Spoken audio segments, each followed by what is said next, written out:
cho dạ sọt đó là sọt trâu đây cả nhà chăng bạc trâu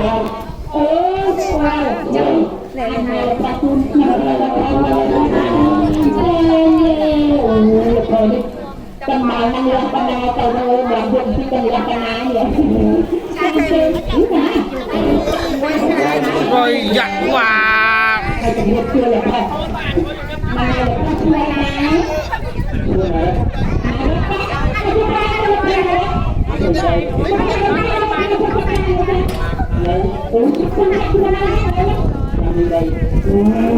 rồi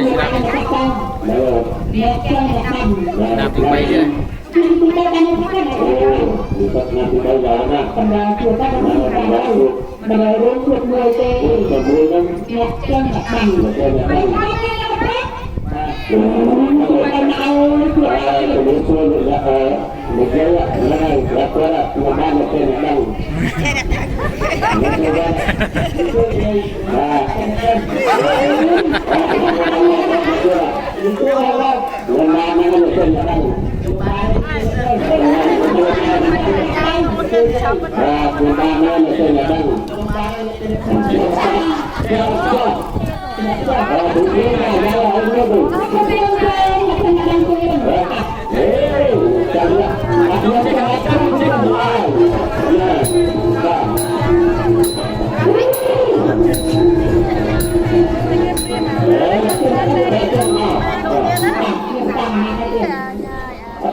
sắp thì nhà sắp cái nhà là cái nhà ở sau bây giờ nhà chứ không sợ rồi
คุณแบบนั้นนะ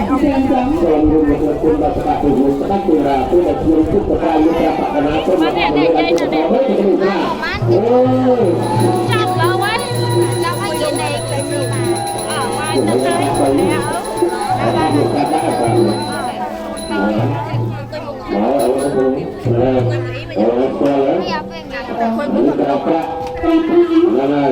ini keterangan dulu.